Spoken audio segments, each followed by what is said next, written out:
What is going on, guys? It's Tape here, because episode 20 of my Middlesbrough career mode, and I just want to quickly just say, Happy New Year's Eve, I guess. As we look forward to the next year, I just hope that we can expand our channel here on YouTube, and I just want to thank you guys for even just during this time, like New Year's Eve. I know it's a time where you guys need to celebrate and stuff, but I just want to thank you guys for tuning into one of my videos, especially, just taking your time out, just doing so. And I just want to thank you guys, and I just want to thank you guys for all the support you guys have been giving me, the past month, ever since I started YouTube. It's been a great journey, and I just hope that I can keep making videos for you guys, and hopefully, guys, we'll keep liking them. And so I just want to thank you guys, and I'm just looking forward to next year, and hopefully, we could just try to do our best to expand our channel, and we'll see how we do. So today, instead of like last time in the winter transfer window, I kind of just did it all in one take, no cuts, no edits. So it was like a 30-minute long video, live commentary. But today I decided to do a little bit of a post-com to show you guys just the highlights, especially because it's New Year's Eve. I don't want you guys watching a freaking 30-minute video. I want you guys to, just get the gist of what really happened during the winter transfer window, and so you guys can go back on celebrating, just for this new year that is coming up. And so as you guys can see right here, we are playing in the FA Cup, but we did not play so well. Boateng did end up scoring for us, but unfortunately we weren't able to hold the lead. So we'll be having a rematch against Southend, in the coming days, and hopefully we're going to be able to win. And then here against Everton, it was a game at home, so I was definitely expecting to win, and in a win we did. So we did. We got Julian Green scored the 8th minute here, and then I'm pretty sure. I'm not quite sure if it ended up 1-0. I think we might have ended up scoring another goal. But we did end up getting all 3 points in this game. Yeah, there we go. Anthony Martial does score in the 67th minute. But he did miss a PK in the 65th. So, no, we actually did end up winning 2-1. And Martial did get hurt. But later he did come back. He was only out for 12 days. And Leroy Sané did cover for him in that first team spot. So we were okay. Alexander Pato is still out, and just one really quick thing, we did end up simulating all the games in the winter transfer window. I just really wanted to get through the winter transfer window as quickly as possible, and here Julian Green does score in the 13th minute, but before that, in the 9th minute, Boateng missed a penalty, and we just keep seeming to keep missing penalties. It's not very good to see that, very disappointing for my team, but other than that, we did play really, really well. Unfortunately, Cavani did end up equalizing in the 25th minute, but that was how the game did end at 1-1. And it was too bad of a result against Manchester City, a team that is, I think right below us. But the thing is, in the previous episode when we actually did play them, we played very, very well. And so I was a little disappointed that we did end up tying them, but it was okay. But here, we do play the rematch against Southend United, and we were really hoping that we could win here, even with Anthony Martial, out for 12 days. But here, fortunately for us, Leroy Sané was able to get us a goal, and then Odegaard followed up with the second goal. And I was just wondering why we just couldn't do this in the first game when we had the chance. But here, Feghouli scores, and then Feghouli will end up scoring once again. There we go, and we did end up winning 4-0. And it was good to see that we did end up moving on into the next round of the FA Cup. And so, we did make some pretty good signings, but we didn't really make a lot of signings towards the end. There was a lot of transfer, talks that were really going on, but I really didn't want to show you guys that. I really only wanted to show you guys, the finished products or just whoever I signed. So I'll show you guys who I did sign. But I'm not gonna be showing you guys every little thing where I put in an offer and things, because most of the time some of those offers, most of those offers won't even go through, and they'll end up getting rejected. So I'll end up trying to go and find a different target, and so there's really no point in showing you guys that. But other than that, here, as you guys can see, Chelsea absolutely destroyed us, unfortunately.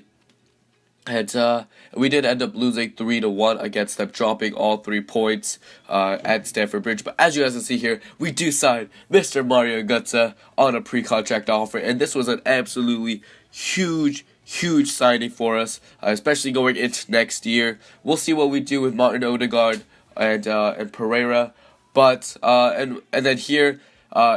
Mkhitaryan, we do end up signing him, and another very, very big transfer for next year. These are all pre-contract offers. As you guys know, I'm a very big pre-contract guy, and especially next year going into the Champions League, we're definitely going to need some big caliber players like Mkhitaryan and Mario Götze. And so we'll see what they can do for us next year. But just getting into the next round of the FA Cup here against Brentford, we were really hoping that we could win another away game to start us off. And we do start off, trailing 1-0 against a team like Brentford, a team we shouldn't be losing to. But fortunately for us, Anthony Martial is back from injury and does end up scoring the equalizer in the 37th minute.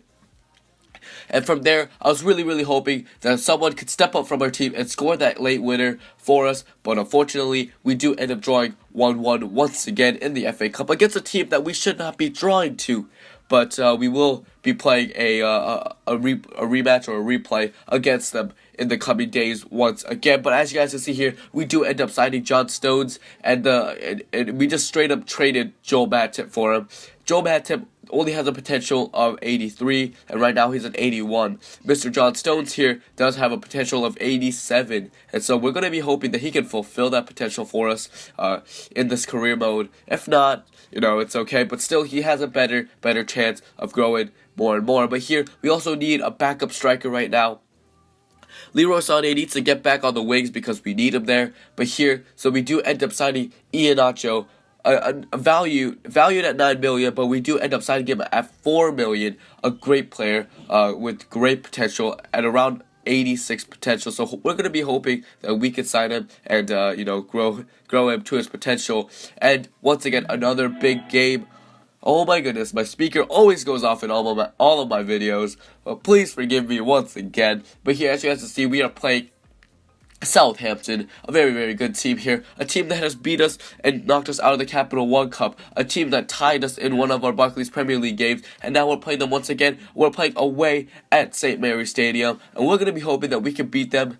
And fortunately for us, Julian Green does end up scoring the 17th minute, and that was how the game did finish, and we did end up winning 1-0, which was an absolutely fantastic result, especially against a great team like Southampton.